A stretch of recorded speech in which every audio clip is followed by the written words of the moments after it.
Hi all. Everything in my video is pulled from the public domain, and I am using them under the Fair Use, Fair Dealings guidelines. Everything I say is my own opinion. You should look into this information for yourselves, but I'm pretty sure I'm right. Good morning, everybody. Yes, I know there's a wedding. That's going to be a different video. It's not this video, okay? This video has other stuff in it. A lot to cover, so let's just jump in. And tonight is my sleep test, you guys. So by the time you're watching this video, hopefully I'll be awake and back home, and I'll keep you updated on what's happening. In the meantime, let's just jump in and get there, shall we? Let's go. We're going to start off with Prince William this morning. We know that he is the president of the Football Association. We know he watched the Women's Euro final. We know the Lioness won. So what he did was he congratulated the squad, the new squad coming, telling them he's looking forward to a very exciting summer. Now, we know that he has championed women's football for several years, and he watched the team bring it home. He ditched royal protocol. He was hugging the members. I just think that's fabulous. Good for him. Next up, Queen Camilla went to the British Racing School at Newmarket today because they were celebrating their 40th anniversary. With this school, you don't learn just how to ride. You could be trained to work as a stable staff, looking after the racehorses, or riding. They have 25 specialist racing courses to offer. I think that's lovely. She walked around, she talked to the staff, she spoke to some of the students, she looked at the horses. We know that she loves horses just as much as Charles does. She did the hunt and all that stuff with Charles. And I just think it's a nice patronage for her to have. You know, you play to your strengths, you play to what you love. All right, moving on. All right, here we go. Sarah and Andrew. Apparently, Jeffrey Epstein's private calendars have come out. And in 2010, Andrew and Sarah apparently went to visit him while he was still under house arrest for doing things with underage girls. And he was placed on a offender list and listed as a pedophile. Now, apparently, their relationship goes back to 1998, goes way back. It would appear that Epstein used to drop Andrew's name whenever he wanted to get clout on something very interesting. And Epstein also apparently bragged that he knew all about Andrew and Fergie's financial status. Now there's pictures of Andrew and Fergie with the driver and the housekeeper that belonged to Epstein, but it appears that in 2012, maybe Sarah didn't know about him. I find that hard to believe, but maybe she didn't, because then she said some nasty things about him in an interview in 2012, and she totally distanced herself from him. Obviously, we know that Andrew did not. Now, this article is alleging that the reason that Fergie was hanging out with Epstein and that Andrew was hanging out was because of Fergie's debts, and that Sarah got about $17,000 from Jeffrey Epstein.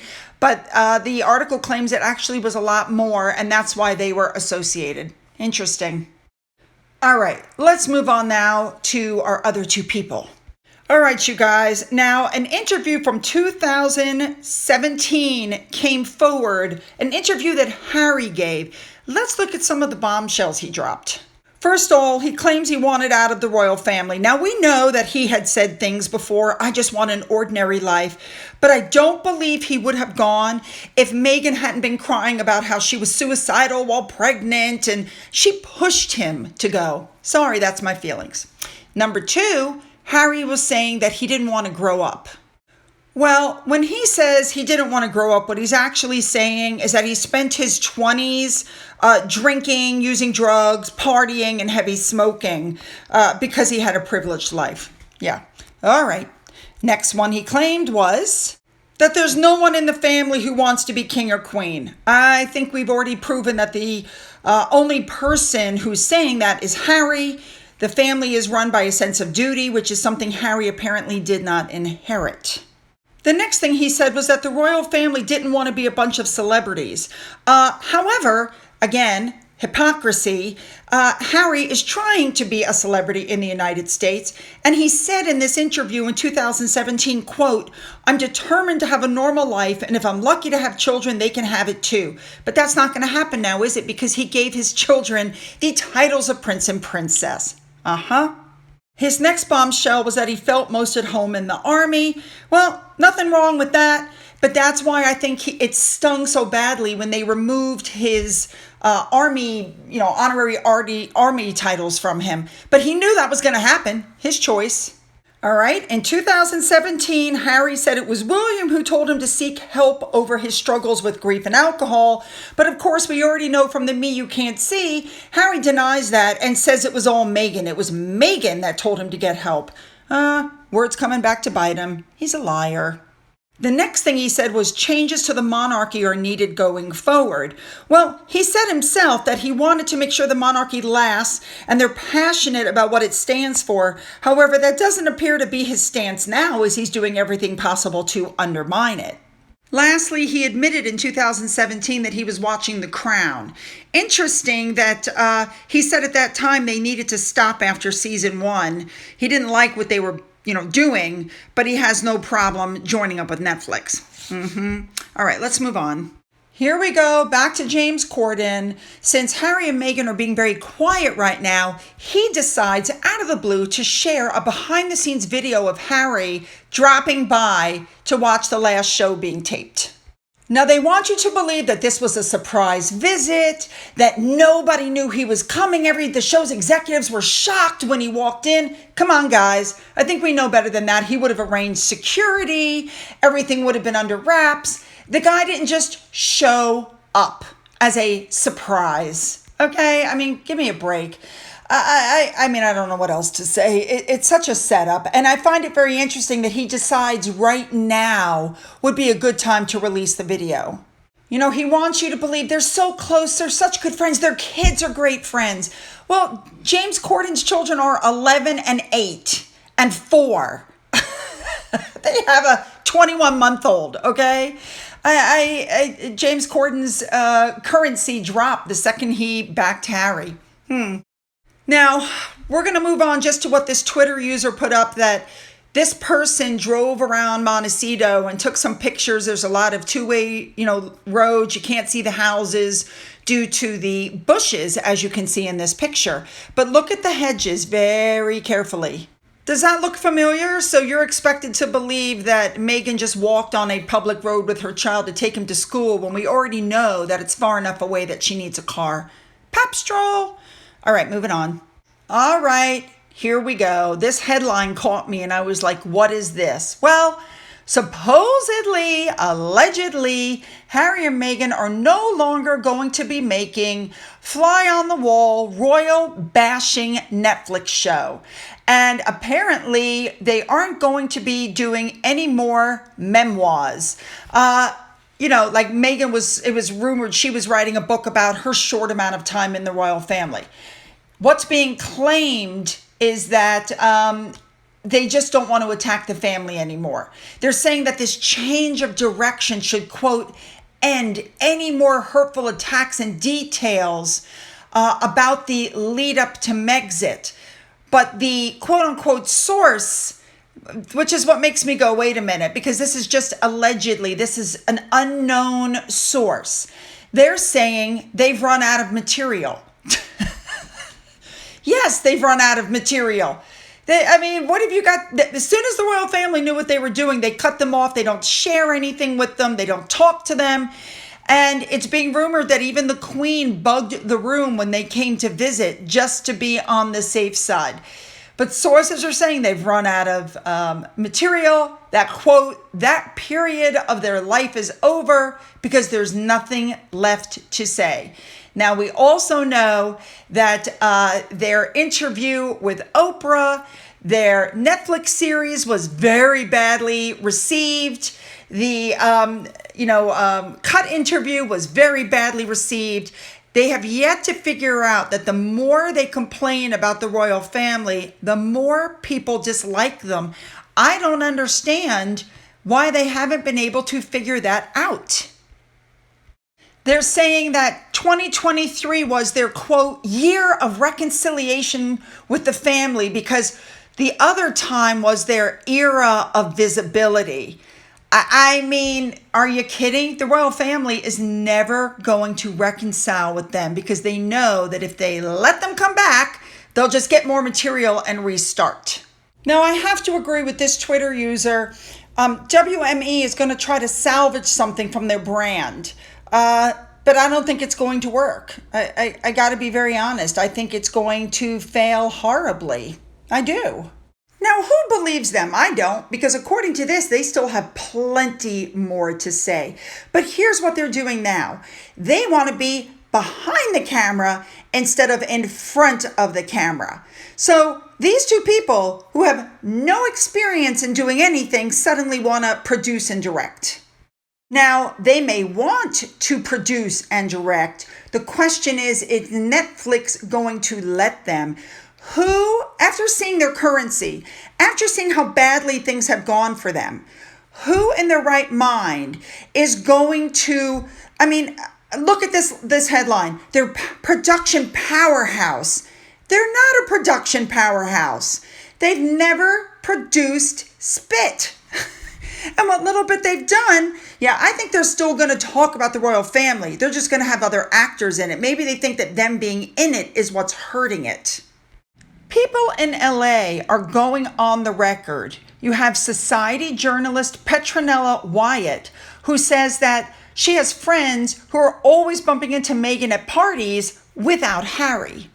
And Tim Dillon, who's a Hollywood broadcaster, has gone on the record and said all they want to do is hang out with celebrities. He said he was at a party, he was talking to somebody, and he said it's just so constant, and that he was there with somebody, and that Meghan was actively texting that person while they were there.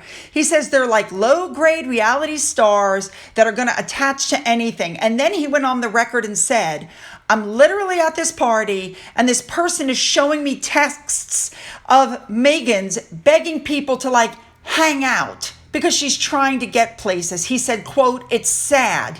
It's a lot of working, but it's not working. And they're rolling their eyes and everybody's laughing, saying, he says, I respect the hustle. It's a hustle. We respect what she's doing. And people at the party are like, you know what? We texted her back because after all, she's quote unquote a duchess, but we've had enough. Now, it was reported in December that Netflix was not going to extend their deal with Harry and Meghan. Not that they were canceling it, but they're going to not extend it. We'll see if that's coming to fruition. Maybe that's why this is going on that way. All right, moving on. Now let's turn our attention to what I like to call Cargate, the chase that wasn't. Neil Sean has come out and basically said that the NYPD asked Harry, which we know of, we've heard this before, asked Harry for his footage so they could, finish the investigation. And guess what? Harry never turned anything over. And with that, as this Twitter user pointed out, NYPD has officially closed the case. They've drawn a line in the sand and said, if you're not going to give us the footage, we're not going to investigate anything else. Because I agree with these Twitter comments. The footage, if it could have proven Harry's case, they would have handed it over. And I agree, they should be charged for wasting police resources and time. Now, you would think that with all of this, WME would stop their attacks on William and Catherine, but no. More headlines. William gets upset when he's cropped out of photos. He's slightly bothered that Kate is still in them. How about this one? Prince William has upset Kate because he didn't stick up for her enough after, the spare. William is bothered. William and Kate throwing things at each other. Come on. Now, people are talking about the immigration thing and the hearing that's about to take place. Well, you guys know I love GB News, and they had something to say about this whole debacle to Mr. Biden, President Biden. So listen to this. This is an urgent appeal to President Joe Biden. Please don't deport Prince Harry back to the UK. You don't seem to want to deport anyone else, so please don't make an example of him. President Biden, we don't want Harry back. He's your problem now. He is a lying, whinging traitor who threw our royal family, his own family and our country under the bus. He seems to hate everything about us. He's leeched off the taxpayer his whole life, and now he thinks we still owe him something. He offers nothing to our country. We don't want him. In fact, I think if the US deport him, we should make him stateless. Burn his British passport. I will never forgive him for the way he treated the Queen and Prince Philip in their final moments, and the damage he has tried to do to our monarchy and, by definition, Britain. But, President Biden, my main plea to not return Harry is this. He would probably want to bring Meghan back with him. She has always been your problem. She is one of you. You created that monster, and we have suffered enough as a result. Please do not inflict whinge and ginge back onto Britain. Mr. President, I beg you, do not deport Harry. Spot on comments, my friends. Spot on comments. All right, here's our last thing for today. All right, we're going to finish up with an update on the BLM. I told you what happened the other day. Well, their latest financial records show that it ended last year with a $9 million deficit. Remember I told you that? But it also looks like they're paying off their critics. The Tamir Rice Foundation got $400,000, but the head of that organization, Samaria Rice, has said that the BLM, Patrisse Cullors, she was questioned about her ethics. And the Michael Brown OD We Love Our Sons and Daughters Foundation got $89,000. Mr. Brown's father has come out against BLM for its opacity. So it looks like those donations may look a little bit on the shady side because donors never considered what the Black Lives Movement group was going to do with the cash. So it looks like by giving to two of these groups that it might have been a PR move. And we know that the BLM leaders spent the windfall on themselves and their cronies. Yeah. I wonder if these people are going to be asked to pay back what they stole. That would be a big thing for me. All right, you guys, leave those comments below. Don't forget to hit the subscribe button and the bell. If you've already hit the button, double check, make sure you're still subscribed. Go into the description box and get the links for my Twitter, my Getter, my Rumble, my email. Don't forget to get the physical address as well, just in case, you never know. For those of you who've donated to my coffee fund or through the thanks button, thank you so much. And as always, you guys, have a great day.